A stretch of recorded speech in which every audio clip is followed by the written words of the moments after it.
Welcome back dear student. स्वागत है आपका ये लेक्चर सीरीज अकाउंटिंग के अंदर। आज contemporary issue in financial accounting में हम पढ़ेंगे कि जो जनरली एक्सेप्टेड अकाउंटिंग प्रिंसिपल हैं वो क्या होते हैं, और ये जनरली एक्सेप्टेड अकाउंटिंग प्रिंसिपल जिनको हम शॉर्ट में क्या बोलते हैं गैप, और जो IFRS है उनमें क्या रिलेशनशिप है, क्या डिस्टिंग्विश है, उसको हम यहाँ पे समझेंगे।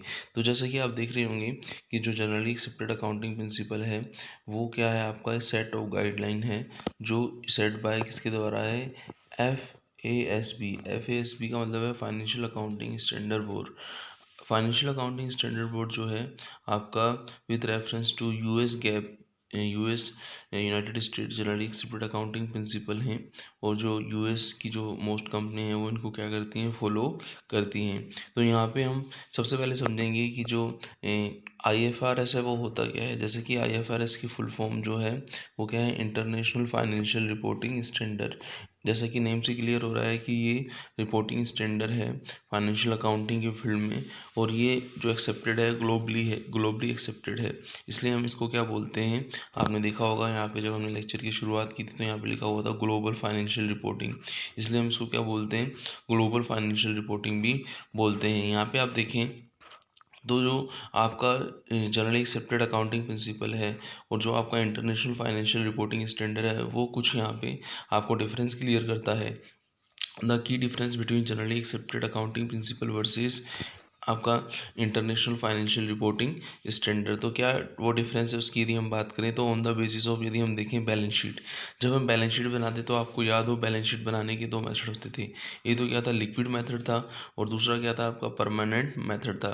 जो लिक्विड मेथड होता था वो क्या बताता था कि हम पहले असेट्स में करंट और लायबिलिटीज़ में करंट को लिखते हैं, उसके बाद किसको लिखते हैं, नॉन करंट को लिखते हैं। कहने का मतलब ये हुआ कि सबसे पहले हम बात करेंगे कि जो चीज़ लिक्विड है उसको पहले लिखेंगे, और जो लेस लिक्विड है उसको हम क्या रखेंगे, बाद में रखेंगे।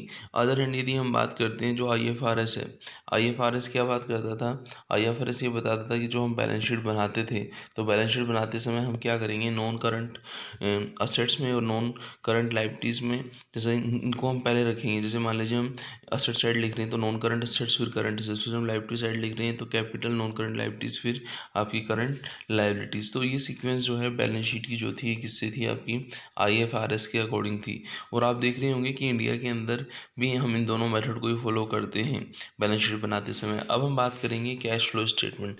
जैसे कि आपको पता है कि कैश फ्लो स्टेटमेंट का एक सेपरेट AS है, रिवाइज्ड AS3।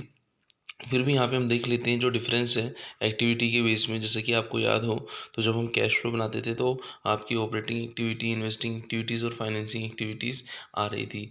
नॉर्मली जब हम एस की बात करते हैं तो हम किसकी बात करते हैं, IFRS की बात करते हैं। तो जो चीज़ आपने AS3 के अंदर कैश फ्लो के लिए पढ़ी थी वो सारी की सारी किस पे लागू होगी, आपकी IFRS पे लागू होगी। जैसा कि आप देखें तो यहाँ पे पहला कॉलम है आपका बेसिस ऑफ डिफरेंस, और जो लास्ट वाला थर्ड कॉलम है वो क्या है, IFRS।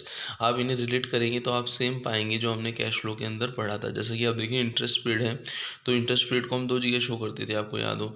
एक तो इंटरेस्ट पेड का अमाउंट जो था ऑपरेटिंग एक्टिविटीज़ में नॉन कैश एक्सपेंसेस के अंदर दिखाते थे, दूसरा हम कहाँ दिखाते थे, फाइनेंसिंग एक्टिविटीज़ के अंदर दिखाते थे इंटरेस्ट पेड का अमाउंट। तो यहाँ पे IFRS में देखिए आप, हमने ऑपरेटिंग और फाइनेंसिंग लिखा है, जबकि हमने जनरली एक्सेप्टेड अकाउंटिंग प्रिंसिपल के अंदर इसको कहाँ दिखाया है, खाली ऑपरेटिंग के अंदर दिखाया है।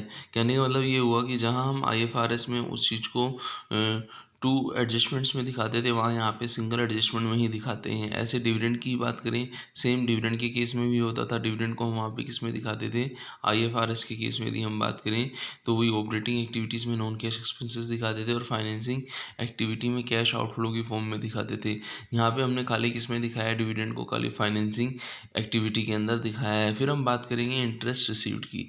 इंटरेस्ट रिसीव्ड जैसे कि आपको पता है आपकी इनकम का पार्ट है इंटरेस्ट रिसीव्ड जो है, तो हम इसको इनफ्लो के फॉर्म में दिखाएंगे ऑपरेटिंग एक्टिविटी और आपकी इन्वेस्टिंग एक्टिविटी के अंदर। IFRS के अंदर जब हम दिखाते थे एज पर AS3, तो आपको याद होगा ऑपरेटिंग एक्टिविटी में नॉन कैश इनकम की फॉर्म में आता था, और वहाँ आपकी इन्वेस्टिंग एक्टिविटी में हम एज ए कैश इनफ्लो के फॉर्म में इंटरेस्ट रिसीव्ड को दिखाते थे।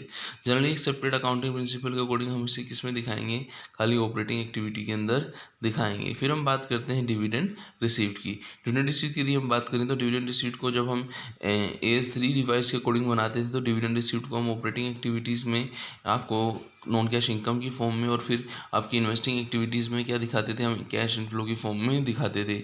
वहीं हम जनरली एक्सेप्टेड अकाउंटिंग प्रिंसिपल के अंदर इस डिविडेंड डिस्ट्रीब्यूट को कहाँ दिखाते हैं, ऑपरेटिंग सेक्शंस के अंदर दिखाते हैं। तो कहीं ना कहीं आपने ये देखा कि दोनों में क्या आ रहा है, कुछ डिफरेंस आ रहा है, चाहे वो आपका cash flow on the basis of IFRS हो, और चाहे आपका cash inflow on the basis of generally accepted accounting principal हो। ऐसे ही जब हम असेट्स का वैल्यूशंस करते हैं, तो आपको याद हो असेट्स का वैल्यूशंस करते समय हम एक एज था फिक्स एसेट्स के लिए, अकाउंटिंग फॉर फिक्स एसेट्स देखते थे, आपका इन्वेस्टमेंट्स की हम देखते थे वैल्यू को देखना। तो यहाँ पे हम ये देखें कि जो असेट्स का वैल्यूशन किया जाता है, जो वैल्यूशंस का मतलब ये हुआ कि जो उसकी बुक की जो वैल्यू है, जो ईयर बाय ईयर जो उसकी प्राइस में चेंजेस होने के बाद जो उसकी वैल्यू आ रही है, तो उसको हम क्या बोलते हैं, असेट्स का रिवैल्यूएशन बोलते हैं। तो यहाँ पे आप देखें तो पहले हमने असेट्स की रिवैल्यूएशन की मीनिंग पढ़ी है, when an assets experience A reduction in a value due to market technology factor which in turn cause it to below its current value in a company account, it is classified as a loss on impairment। loss on impairment का एक separate हमने as के अंदर भी देखना है। वहाँ पे हम यही देखेंगे कि जो करंट असेट्स होती है उसके अंदर जो भी उसकी करंट वैल्यू के अंदर जो चेंजेस आते हैं, किसके कारण, due to market and technological factor के कारण, तो वो क्या कहलाता है, आपका इम्पेयरमेंट कहलाता है। ये जो इम्पेयरमेंट होता है असेट्स के अंदर, ये क्या आपका नॉर्मली देखा जाता है कि इम्पेयरमेंट का मतलब ये है उसकी वैल्यू के अंदर कमी होना, जिसको हम लॉस ऑन इम्पेयरमेंट भी बोलते हैं। यदि हम इसकी एडजस्टमेंट की यदि हम बात करें, तो जनरली एक्सेप्टेड और IFRS के बेस पर यदि हम असेट रिवैल्यूएशन के कॉन्सेप्ट्स को समझें, तो the rule of generally accepted accounting principle do not allow for an assets value for return back after it has been impairment. कि जो जनरली एक्सेप्टेड अकाउंटिंग प्रिंसिपल ये बोल रहा है कि यदि किसी एसेट्स की वैल्यू में कमी हुई है, तो उसको रिटर्न बैक आफ्टर इम्पेयरमेंट हम उसको नहीं करते, मतलब दोबारा हम उसको रिवैल्यूट करके नहीं दिखाते, मतलब उसको हम रिडक्शन प्राइस में दोबारा हम उसको एडिशन करके नहीं दिखाते। जबकि IFRS क्या बता रहा है, IFRS ये बता रहा है कि यदि किसी एसेट्स की वैल्यू में कमी होती है, तो उसकी ओरिजिनल कॉस्ट में जो कमी हुई है, उस इम्पेयरमेंट के अमाउंट को एडजस्ट करके हम रजिस्टर्ड अमाउंट पर दिखाते हैं।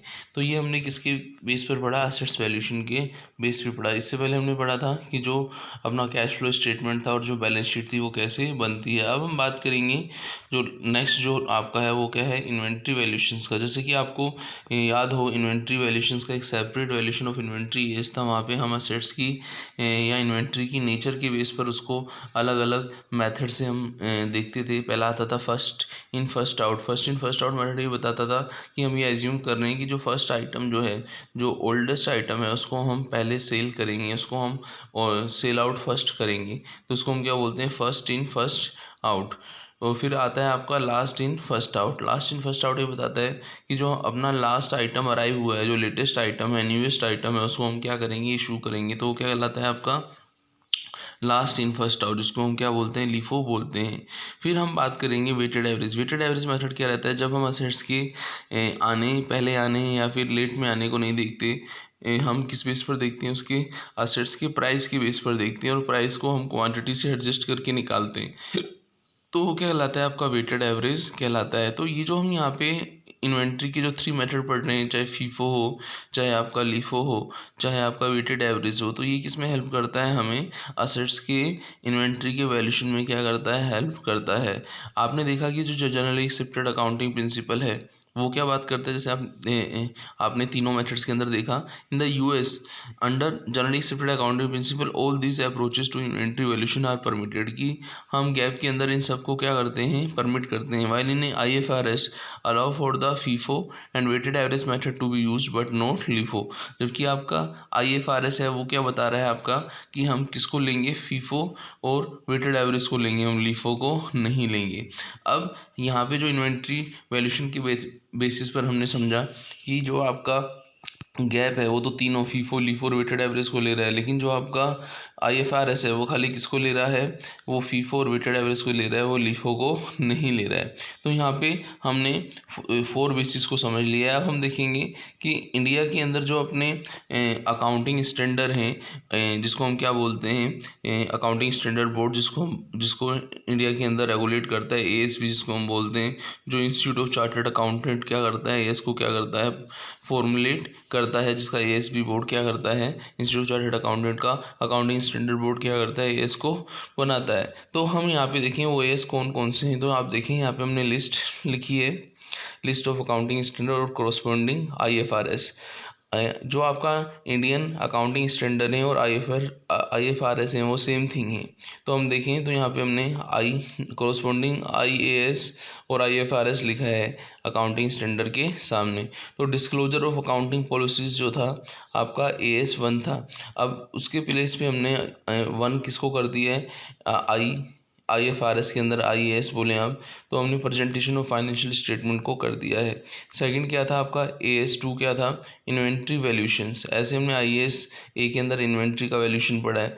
ऐसे आपका AS3 था, तो यहाँ पे हमने AS3 जो कैश फ्लो स्टेटमेंट पढ़ते थे इसको हम IFRS के अंदर IAS7 कैश फ्लो स्टेटमेंट के अंदर पढ़ रहे हैं। ऐसे AS4 था event occurring after the balance sheet, इसे हम IAS10 के अंदर event after the balance sheet पढ़ रहे हैं। तो ये जो हमने AS की बात की लेफ्ट हैंड साइड में और राइट हैंड साइड में जो उसके रिलेटेड कोरस्पॉन्डिंग IFRS है उसकी हमने बात की। तो ये जो टेबल है इसके अंदर जो अपने AS हैं सारे AS के बारे में बताया गया है, वो AS1 से लेके AS32 तक हमने बात की है। तो इसे हमें ध्यान रखना है कि जो मेन AS है उनका जैसे हमें ध्यान रखना है। तो यहाँ पे हमने IFRS और जनरल एक्सेप्टेड अकाउंटिंग प्रिंसिपल को पढ़ा, जो भी ग्लोबल फाइनेंशियल रिपोर्टिंग में क्या करते हैं, हेल्प करते हैं। तो मिलते हैं नेक्स्ट वीडियो में। थैंक्स।